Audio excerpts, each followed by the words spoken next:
रखा गया, क्या उद्देश्य है और क्या कहेंगे इस पर? बेसिक एजुकेशन पब्लिक स्कूल कमाती घाट विद्यालय की तरफ से बच्चों को बेहतर सुविधा उपलब्ध कराने के लिए दूर दराज के बच्चों को लाने के लिए विद्यालय पर एक गाड़ी का व्यवस्था किया गया है। इसी के लिए आज गाड़ी की रवानगी का प्रोग्राम आज पहला दिन था।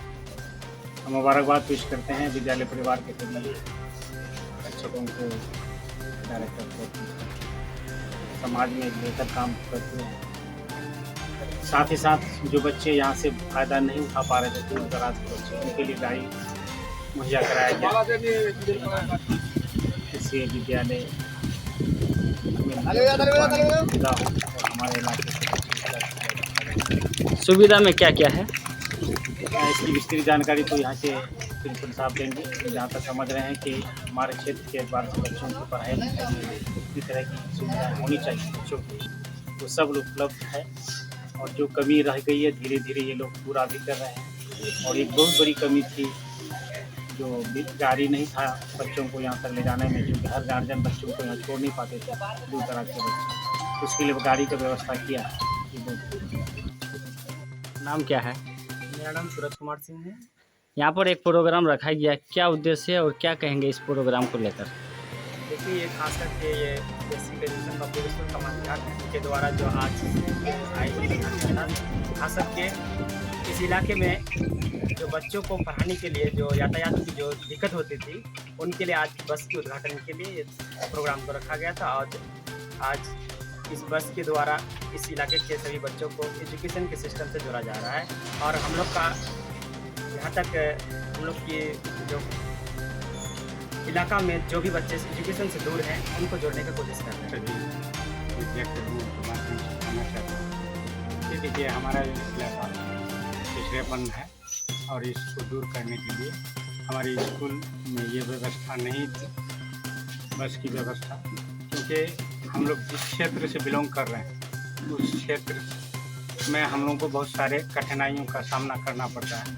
हम लोग सोचे कि काहे नहीं हम लोग एक बस ला करके दूर दराज के बच्चों को जोड़ा जाए और शिक्षा को अधिक से अधिक दिया जाए, ताकि हमारा इलाका शिक्षा से वंचित ना रहे।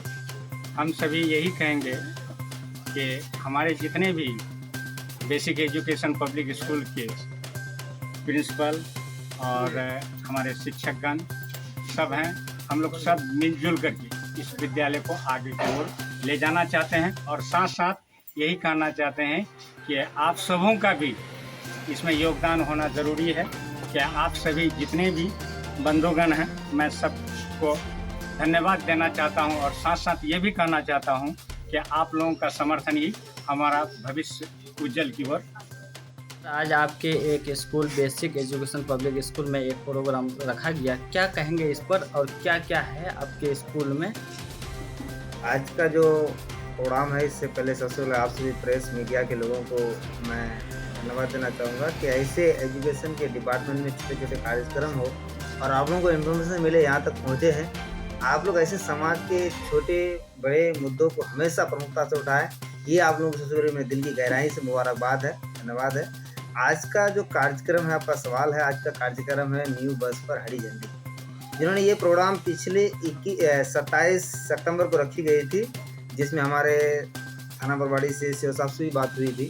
सभी लोग जिला गए हुए हैं, मगर ऐसी स्थिति थी कि आज मंडे होने के कारण हम लोगों को समय जो डेट 27 तारीख को जो फ्राइडे था वो एक्सचेंज करके नया डेट जो मंडे को लाए। बहुत सारे हमारे बीच लोग मौजूद नहीं हो पाए, मैं इसका कमी महसूस कर रहा हूँ। मगर हम चाहते हैं वो सभी लोग आगे चल के कदम से कदम मिला करके वो ऐसे प्रोग्राम, ऐसे कार्यक्रम को हिस्सा लेंगे। मगर ये स्कूल बस जो दी गई है, ये न्यू बस, जो पहले भी तो 2 गाड़ियाँ चल रही थी, एक ओमनी चल रही थी जो इको से, और साथ साथ दूसरा आपका ऑटो में टेम्पू चल रहे थे। ऐसे में थोड़ा गार्जियनों को डर और रिस्क बना रहता था। हमेशा गार्जियन को मुझे कोऑपरेट करता रहा कि सर एक बड़ी गाड़ी का आयोजन किया जाए और संचालक किया जाए इलाकों में, जिससे गाड़ी आप बच्चों को सुविधा हो। एक टेंशन होती है छोटी गाड़ी में, तो मैंने भी इस चीज़ को कई गार्जियन को लिया और लगभग इलाके में सर्वे भी किया।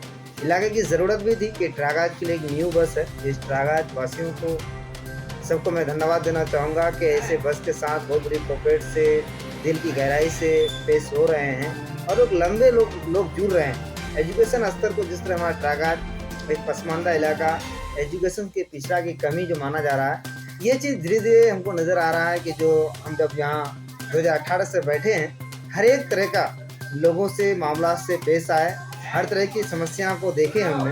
मगर एजुकेशन जब तक नहीं बढ़ेगा, अब तक आगे नहीं बढ़ पाएगा। इसके लिए कई इलाकों में, रूटों में संचालित की गई है ये बस और सभी जो लोग इस लाइव को देख रहे हैं, जो नहीं देख बाद में भी देख रहे हैं, इनसे मैं अनुरोध करना चाहूँगा कि आप एजुकेशन के साथ जुड़िए, एजुकेशन के साथ मोहब्बत लाइए और एक जोड़िए, एक जोड़ने का काम कीजिए। निश्चित है एजुकेशन अगर जुड़ेगी तो आपका इलाका बेहतर होगा, अन्यथा जब तक एजुकेशन का दायरा बेहतर नहीं होता है तो निश्चित तौर पर है कि कई तरह का कार्यक्रम हो या अपने सीमांचल के पसमानदी को दूर करने के लिए इसमें एजुकेशन का एक बेस्ट पॉइंट ज़रूरी है, जो एजुकेशन बहुत ज़रूरी है। मैं जितने तमाम गार्जियन देख रहे हैं, कहीं भी हो, कोई ज़रूरी नहीं है कि बेसिक एजुकेशन में ही बच्चे को पढ़ाएं और वहीं पढ़ाई होती है। जहाँ भी बेहतर संस्था हो अपने बच्चों को दें और इन बच्चों को एजुकेशन से जोड़ने के लिए आपको कम से कम 2 घंटा आप मेहनत करें। किसी भी स्कूल संस्था में देने से आपका बच्चा नहीं पढ़ सकता है जब तक 2 घंटा आपका सेल्फ स्टडी घर पर नहीं होगा बच्चों के साथ कि बच्चा कितना पढ़ रहा है, क्या कर रहा है, क्या पढ़ के आया, नहीं पढ़ के आया, ये बहुत ज़रूरी है। जैसे कि मेरे यहाँ एक रूल भी है कि जो गार्जियन आकर के कंप्लेन देते हैं ऑफिस में, हम उससे बहुत खुश हैं। खुश इस बात से हैं कि वो मेरी पढ़ाई को शाम में हो या किसी भी 2 घंटा लेकर के वो चर्चा करता है, बच्चों को भी देखता है कि क्या मेरे बच्चों को दिया गया।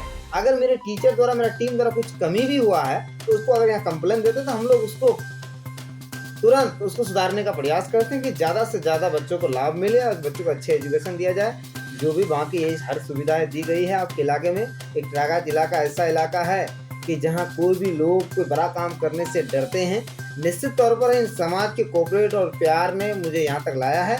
इन सब का दुआ, सलाम, प्यार हमारे साथ रहे और निश्चित तौर पर हम इसको और भी आगे और भी कई रूटों में बस का संचालन करेंगे और बड़ी से बड़ी भी बस लाएंगे। आप लोगों अगर कोई सवाल है तो बिल्कुल आप पूछ सकते हैं। ट्रागाज वासियों को क्या खास संदेश देना चाहेंगे? देखिए, ट्रागाज के लिए तो एक बहुत बड़ा अपॉर्चुनिटी और संदेश आ चुके हैं आप सबों के बीच कि देखिए कि सबसे बड़ी बात है कि आपके ट्रागाज प्रखंड में 12 पंचायत आते हैं और मेरा स्कूल तो वैसे 3 प्रखंड को छूता है, एक सिट्टी, एक पलासी और साथ साथ ट्रागाज तो है ही। तो सिट्टी, पलासी, ये तीनों प्रखंड के लगभग 32 गांव के बच्चे आते हैं यहाँ पढ़ने के लिए। मुझे ट्रागाज के लिए ही नहीं, जहाँ तक सिट्टी वाले को भी और साथ साथ पलासी वाले को भी मैं बधाई देना चाहूँगा कि इसके इलाके के लिए एक बहुत बड़ी सुविधा आ गई है और साथ साथ एजुकेशन के दायरे को बढ़ाएं और बच्चों को एजुकेशन के मोटिव से जुड़ें।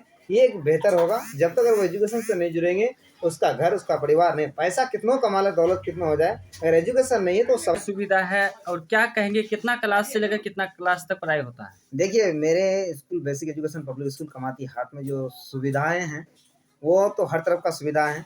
जो बच्चे पैदल आते हैं उसका भी वो सुविधा लाभ ले लेते हैं, जो साइकिल से आते हैं उसका भी, जो वैन से भी लेते हैं वो भी, क्योंकि स्कूल नर्सरी से 8 क्लास तक है और बिहार गवर्नमेंट का मान्यता है, रजिस्टर्ड है, जिससे आपके बच्चे अगर 8वीं तक पढ़ते हैं तो यहाँ से आपको टीसी भी दी जाती है। यहाँ आपको टीसी के माध्यम से बच्चे को ये घबराने की ज़रूरत नहीं है कि आप कहीं भी हैं, ये चिंता करनी मेरा बच्चा पढ़ रहा है, वहाँ मेरे बच्चे को डिग्री कौन देगा, टीसी कौन देगा, इसके मामले में चिंता करने की ज़रूरत नहीं है। गार्जियन के लिए सारी चीज़ों की सुविधा दी गई है क्योंकि बिहार गवर्नमेंट ने इसको भी रजिस्टर्ड दिया है। इसको रजिस्ट्रेशन के माध्यम से इस काम को, कार्यक्रम को आगे बढ़ाया जा रहा है। ग्रामीण क्षेत्र में अभी भी कुछ बच्चे मतलब पढ़ने के लिए हैं लेकिन रुपया पैसा के लिए काफ़ी पीछे हट रहे हैं। इस बच्चे को क्या कहेंगे आप? देखिए, इस बच्चे की तो कमी नहीं है। मैं जहाँ तक उनके गार्जियन को मोटिव करना चाहूँगा, अगर आप ग्रामीण क्षेत्र में, हम मानते हैं 10% की समस्या भी बहुत ज़्यादा है, जो एक कहा भी जाता है कि बहुत ज़्यादा परेशानी है, मगर 80% में जो 20% तो अपना पढ़ा रहे हैं, 10% तो सीरियस होकर पढ़ा रहे हैं, जो 50-40% जो अभी भी एजुकेशन से दूर हैं, उसका मेन प्रॉब्लम क्या है, वो किसी शादी विवाह में जाते हैं, बच्चों को लंबी खर्च कर रहे हैं। उसमें शादी विवाह में, निकाह में, रिश्तेदारी में जो खर्च कर रहे हैं, उसका अगर वो 10% अपना घर का राशन खर्चा को, बजट को कम कर दे तो उसका 10% में ही पढ़ाई हो जाएगी। क्योंकि इसका मात्र 400 या 500 मामूली फ़ी, ट्यूशन फी पढ़ाई होती है 30 दिन का। तो ये हमें नहीं लगता है कि आजकल उस रेखा पे भी कोई गार्जियन गुजर रहे हैं। 10% हैं मगर 90% को जोड़ सकता है, उनकी मानसिकता का प्रॉब्लम है। हम उन गार्जियनों के लिए जो आप उन बच्चों को जो अंधकार में डाल रहे हैं, गार्जियन समझ नहीं पा रहे हैं, हम पढ़ा नहीं सकते हैं, वो उनको उनकी एक मानसिकता का प्रॉब्लम है। मगर वो एक बार कदम जोड़े, उसको कई तरह की बिहार गवर्नमेंट की भी लाभ दी जाती है, कई तरह से यहाँ भी इससे भी कई बार गार्जियनों को लाभ मिला है। जब जो प्रोग्राम होता है उसकी तरफ से हम लोग लाभ के भी क्रम में भी हम लोग आगे बढ़े हैं। तो निश्चित तौर पर है कि यहाँ एक गार्जियन की सोच को बदलना होगा, उसको अपने बजट का 30% उसमें उसको 10% रोकना होगा, उसमें बच्चों की पढ़ाई के लिए। सुविधा में क्या-क्या है यहाँ पर? सुविधा में देखिए, जैसे कि पढ़ाई के लिए ऑल सब्जेक्ट की टीचर अलग-अलग घंटी लगाई गई है।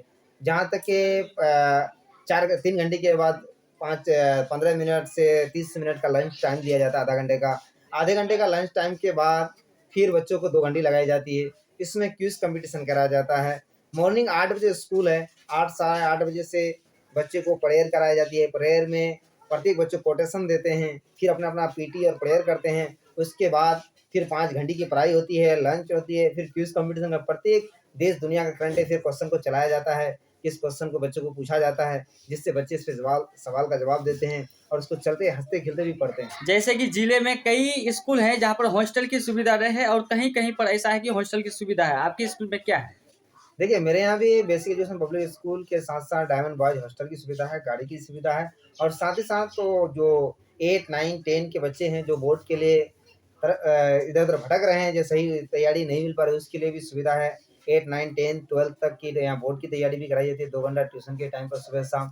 इसके लिए भी हम लोग सुविधा दिए हुए हैं। मैट्रिक बच्चों के लिए आप क्या खुशखबरी देंगे? मैट्रिक जो करना चाहता है, जो पढ़ाई करना चाहता है, मैट्रिक देखिए, क्या है? सबसे पहले तो 2018 से अब तक लगभग 300 साढ़े 300 बच्चों ने यहाँ से मैट्रिक करके सुदूर देहात से फर्स्ट डिवीज़न करके सेकंड डिवीज़न कर मैक्सिमम बच्चे फर्स्ट डिवीज़न करके गए हैं और कई बच्चे अपने उच्च शिक्षा के लिए आगे पूर्णिया, पटना में भी पढ़ाई कर रहे हैं और आगे तो कई बच्चे का जॉब भी हो गए हैं कि जो भी हो प्राइवेट सेक्टर में हो या फिर अपना जो इंटर लेवल पर बेस पर कोई बिहार गवर्नमेंट का जॉब हो, इस पर भी गए हैं। तो इस समय भी बच्चे मैट्रिक और इंटर में बड़े हिस्सा, इस बार भी 35 बच्चे मैट्रिक में हैं, 20 लगभग बच्चे इंटर में हैं, आर्ट्स की तैयारी कर रहे हैं। अभी 15 बच्चे अल्पसंख्यक आवासीय विद्यालय जो माइनॉरिटीज़ के लिए बिहार सरकार ने दिया, उसके लिए भी हम लोग का बच्चा एग्ज़ाम में गए हैं। तो निश्चित तौर पर पूरे प्रखंड में भी 20-25 बच्चे गए हैं, जो 15 बच्चा बेसिक एजुकेशन पब्लिक स्कूल से ही गए हैं, जिन्होंने माइनॉरिटीज़ के लिए जो बिहार सरकार ने दिया है, खासकर मुस्लिम बच्चों के लिए कि जो अल्पसंख्यक आवासीय विद्यालय, उसके लिए भी 15 बच्चे गए हैं। उसका भी रिजल्ट का 30 तारीख आज ही का इंतज़ार है, हो सकता है कि देरी है या आज ही रिजल्ट दे रहे हैं।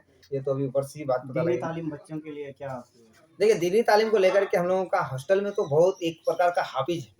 एक प्रकार के बच्चे को हाफ़िज़ बनाना है। जैसे एक मदरसा में रखते हैं जिस तरह से, तो हमको लगता है कि उसके 100% तो नहीं, 70-80% हम बच्चों को लेकर के दीनी तालीम पर भी, हॉस्टल वाले बच्चों पर भी काम कर रहे हैं। 50% तो स्कूल में करते ही हैं, जो भी है, जो इम्पोर्टेंट चीज़ है, जो कि मुस्लिम क्षेत्र इलाका है और एक दीन के साथ-साथ दुनिया के साथ-साथ दीन की भी बहुत ज़रूरी, दीन के साथ दुनिया की ज़रूरी, दुनिया के साथ दीन की ज़रूरी।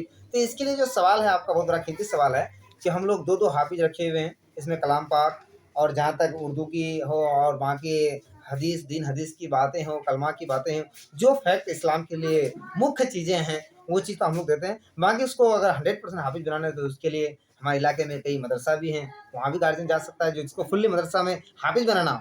बाकी जिसको दीन और कुरान की तालीम हो, उसके लिए हम लोग के लिए पूर्ण सुविधा दी गई है। क्या नाम है आपका? सरवर आलम प्रिंसिपल हैं बेसिक एजुकेशन पब्लिक स्कूल। इलाका का नाम क्या? इलाका मेरा जो कमाती हाट ढबली पंचायत में पड़ता है, ये पोस्ट झाला पड़ता है, इसका प्रखंड टेरागढ़ जिला किशनगंज है। जो आप ही लोगों के माध्यम से बहुत बड़ा प्यार सम्मान हमेशा मिलता रहता है। मैं हमेशा कार्यक्रम को बड़ा से बड़ा करके आगे बड़ा करने का प्रयास करते हैं और निश्चित तौर पर है कि आप लोगों के माध्यम से निश्चित है कि इसमें ज़्यादा से ज़्यादा लोग जुटेंगे भी और हम आने वाले वक्तों में और बड़े काम करने के भी स्कूल को लेकर के, बच्चों की जहाँ हित के हो, जहाँ पढ़ाई को लेकर के हो, हम बेहतर से बेहतर फैसला कदम ले सकते हैं। जानकारी देने के लिए आपका बहुत-बहुत धन्यवाद। Thank you.